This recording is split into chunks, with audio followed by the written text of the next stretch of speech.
Bonjour chers parents, chers futurs parents, ici c'est We Love Family Travel. I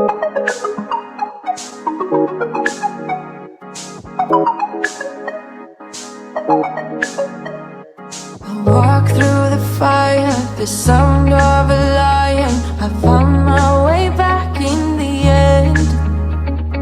Baby, I've fallen for you and the way you make me feel. Don't need to pretend that I'm somebody else.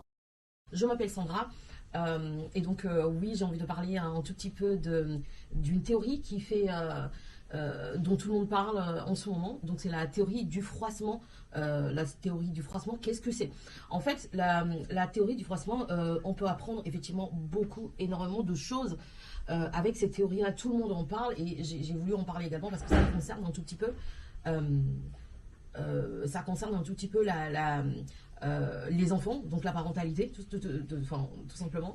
Et donc, c'est quoi la théorie du froissement? En fait, c'est le fait de démontrer à nos enfants, effectivement, c'est le fait de démontrer à nos enfants, effectivement, que les mots ont une certaine importance. Les mots, quand ça part, on les contrôle plus, ça fait énormément de dégâts.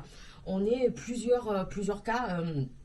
plusieurs personnes, plusieurs parents dans ce cas-là, dans ce cas de figure où on apprend tous les jours à l'école, les enfants deviennent de plus en plus violents verbalement, les réseaux sociaux n'aident pas forcément parce que sur les réseaux, bien sûr qu'on dit n'importe quoi, tout se dit, on peut dire en gros mots sans penser derrière que ça va aller blesser la personne en face. Moi en tant que maman, effectivement, je passe tout mon temps à dire à mes enfants, non, faut pas dire si à ton frère ni à ta soeur parce que c'est des mots qui blessent. Et donc ces mots-là, il va falloir que nous soyons vraiment très rigoureux là-dessus et inculquer ça à nos enfants en leur disant effectivement, même entre frères et sœurs en famille, vous ne devez pas dire des mots blessants, même à l'école, leur apprendre comme ça, ils savent bien. Donc la théorie du froissement, je vais vous montrer ce que c'est. Vous voyez ce papier là, voilà, c'est un papier, du coup, ce papier, ça représente en fait l'enfant qui est en face de toi. L'enfant, ton enfant, des fois ça se passe d'enfant en enfant. Il y a du harcèlement dans le milieu scolaire maintenant où les enfants se disent vraiment des mots blessants.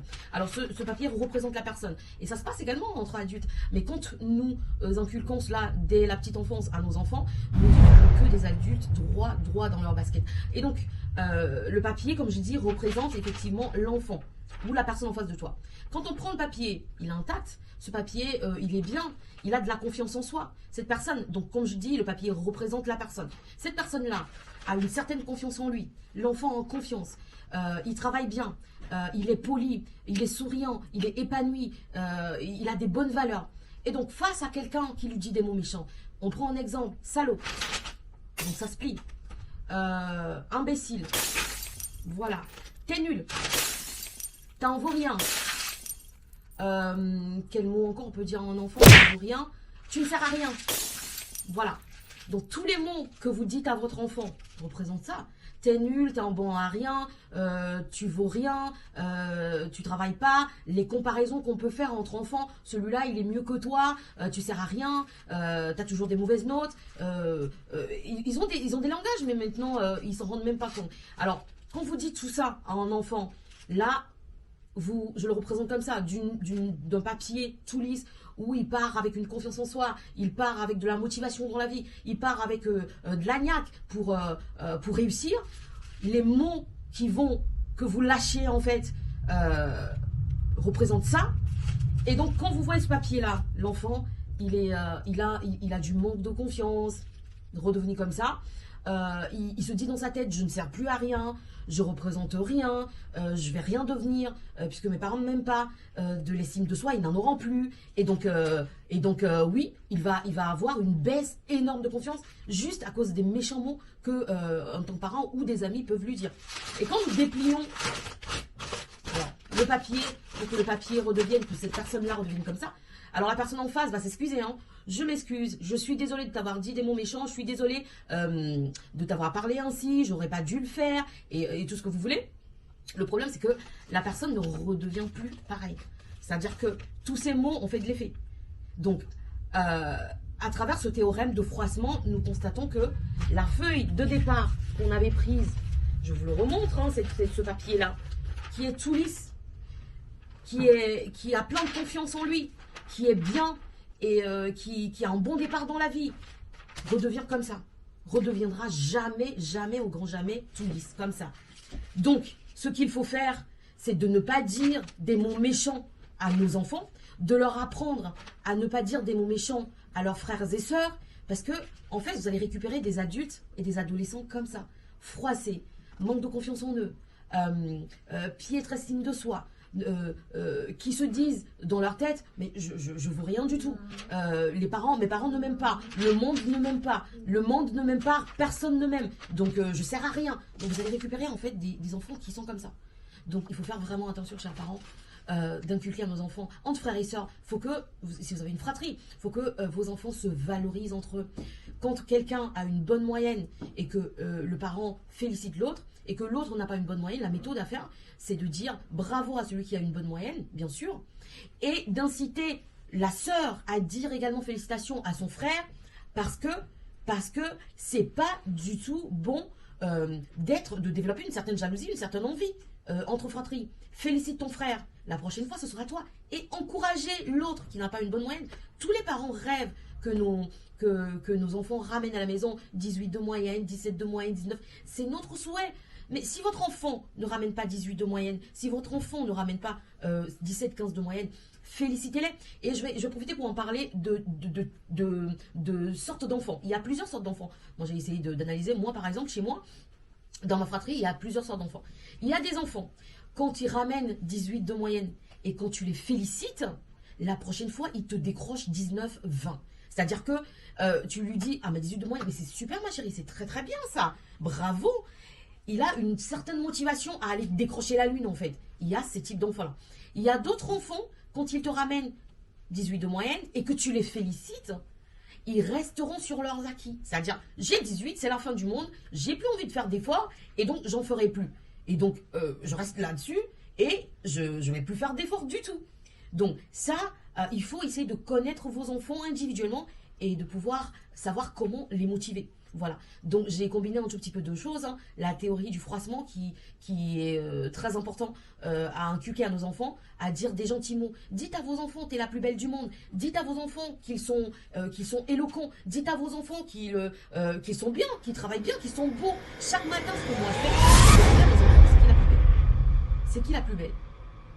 On a passé vraiment une étape où, voilà, au fil du temps, vous allez voir qu'il va vous dire, au début, il va peut-être tâtonner, mais au fil du temps, il va te dire, c'est moi le plus beau, c'est moi la plus belle, je suis la meilleure. Dites des mots positifs à vos enfants, c'est très important pour leur développement, pour leur mindset, c'est très important, parce que si vous les rabaissez tout le temps, vous leur dites pas des mots qui vont les porter en fait vers le haut, c'est l'effet contraire de toute façon qui va arriver. Ils vont avoir beaucoup de mal à s'intégrer dans la société et à faire front aux gens ou aux méchants qui font face à eux. Que vous le vouliez ou pas, vos enfants, vous n'allez pas les enfermer chez vous. Que vous le vouliez ou pas, vos enfants sortent, ils vont au collège, ils vont au lycée. Nos enfants sont dans la société, ils sont dedans, ils sont dans les écoles, ils reçoivent les mêmes éducations que tous les autres. Et donc il faut faire vraiment, il faut leur apprendre à dire des gentils mots entre eux, et ce n'est que comme cela qu'ils le feront aux autres personnes également. Alors si tous les parents se décident à inculquer ça à leurs enfants, je pense qu'on n'aura plus de gros mots ni de méchants mots dans nos établissements ou dans les écoles, et notre société est plutôt mieux. Voilà. Il faut savoir, chers parents, également, que les mots ont le pouvoir de mettre en mouvement la pensée et l'imagination. Et les mots permettent de communiquer efficacement, de nous faire comprendre les choses, de transmettre des informations, très important. Et également, les mots permettent de comprendre une situation. C'est dans le même cas que les mots ont pouvoir. C'est dans le même cas que les mots ont le pouvoir de blesser. Les mots ont le pouvoir de blesser sans qu'on s'en rende compte en fait. Je suis quasi sûre que si vous fouillez dans votre mémoire ou dans votre passé, vous vous rappelez certainement de quelques mots méchants ou gentils que les personnes vous ont déjà dit. Des compliments par exemple, qu'on vous a déjà fait, vous êtes belle, vous êtes ravissante, ou les mots blessants restent. Les mots blessants, c'est les mots où on vous dit vous êtes nul. Professionnellement, vous ne valez rien. Votre patron qui vous dit vous connaissez pas votre métier et qui vous dit des mots blessants. Bah, un mot a le pouvoir de blesser et de vous rendre vraiment très malheureux et de vous mettre en colère également. Mais un mot aussi a le pouvoir de guérir. Les mots sont très importants. Quelqu'un qui vous dit un mot gentil durant la journée, vous allez voir que votre journée, moi par exemple le matin, quand mes enfants ils me disent maman t'es super belle, je viens de faire une coiffure et qu'ils me disent t'es super belle, t'es super jolie, mais c'est quelque chose qui me touche réellement. Et bah, ce matin-là, ça se passe très très bien. Et pareil, mais imaginons que dès le matin, vous faites des reproches à vos enfants. Dès le matin, ben ouais, toi, tu es vilaine, t'es pas belle, t'es nulle. Mais quel enfant peut grandir dans cet environnement-là épanoui? Non, il n'en existe pas. Il va grandir avec ces mots, ces agressions verbales, cette violence-là, il va grandir avec ça. Il y a des parents, dès le matin, ils sont hyper nerveux, énervés dès le matin parce que bah ils doivent arriver au boulot. On est tous dans ce cas-là. On veut vite arriver au boulot, on se lève tôt. Surtout l'enfant quand il est en période d'adolescence, ça se réveille pas, c'est lent. Si vous avez des enfants, moi les miens c'est des marmottes au réveil, hein. C'est-à-dire que le matin quand tu les réveilles, on met plus de 10 minutes, 30 minutes pour pouvoir sortir du lit. Alors après, il faut connaître vos enfants. Moi, je donne toujours mon exemple parce que je sais qu'il y a des gens qui se reconnaîtront dedans et on vit les mêmes choses. Il faut connaître vos enfants, c'est très important. Moi, par exemple, je sais que parmi ma fratrie, il y a des enfants, par exemple, si je les réveille à 6h, si je dis on part à 6h30, ils ont 30 minutes pour se préparer et à 6h30, l'enfant, il est dans la voiture et on décolle.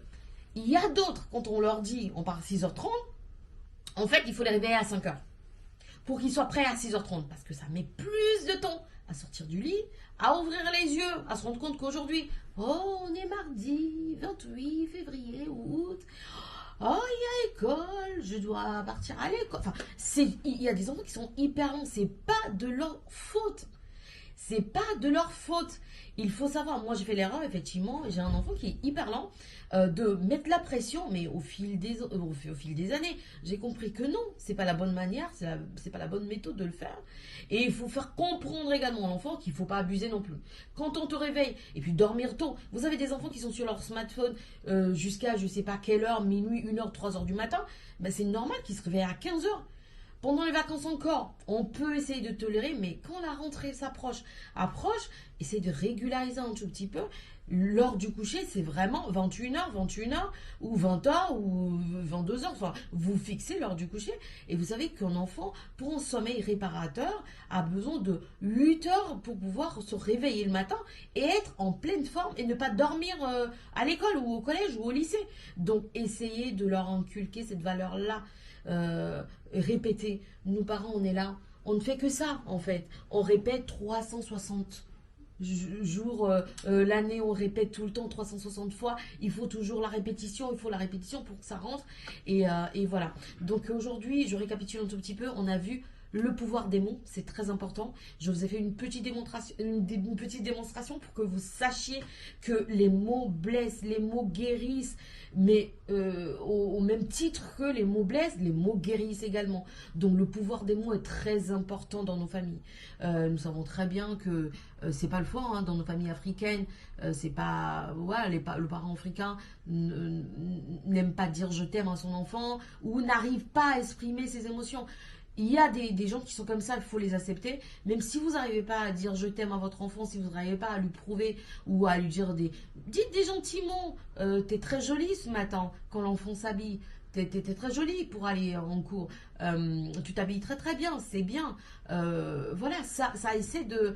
c'est quelque chose qui les valorise et qui leur permet de pouvoir aller en cours en toute confiance et se dire que nous avons décroché la lune. Il y a cela très longtemps, moi, ma mère me disait « The sky is the limit ». Donc, vous comprenez tous, le ciel, c'est la limite. Depuis que j'ai commencé à prendre l'avion, moi, je dis à mes enfants, quand vous prenez l'avion, excusez-moi, mais on passe dans les nuages, là. Donc ça veut dire que le sky là, c'est pas la limite en fait. Dans le sky, il y a encore de la place à se faire. C'est ce que moi je dis à mes enfants. Il y a encore, et à tous les enfants, à mes nièces, à mes neveux, il y a encore de la place. Et je vous le dis aujourd'hui, dites à vos enfants, il y a encore de la place aujourd'hui à faire à travers les nuages. Parce que quand on prend l'avion, si vous avez une fois pris l'avion, on voit les nuages en fait. Donc, ça veut dire qu'il y a encore de la place. Si l'avion arrive à traverser les nuages et que nous, on voit bien qu'il y a de la place, qui peut me dire encore des sky is the limit? Non, le sky, c'est pas la limite. Pas du tout. Il faut que vous inculquiez ça à vos enfants. Dans nos communautés, nos enfants doivent avoir les mêmes chances en fait. Les mêmes chances que tous les autres enfants. C'est quelque chose qui est très important. Voilà. Bah, c'est tout pour moi aujourd'hui, chers parents, chers futurs parents. Passez un très bon week-end. Voilà, une bonne journée. Et que la grâce vous localise, que vous soyez, et passez un bon moment en famille, réjouissez-vous, ayez de la gratitude pour vos familles, et voilà, prenez soin de vous, prenez soin de vos familles, prenez soin de vos enfants, valorisez vos enfants, dites-leur des mots gentils, c'est très très important pour leur construction et pour leur avenir. C'était tout pour moi, We Love Family Travel, on vous aime très fort et on vous dit à bientôt. Ciao.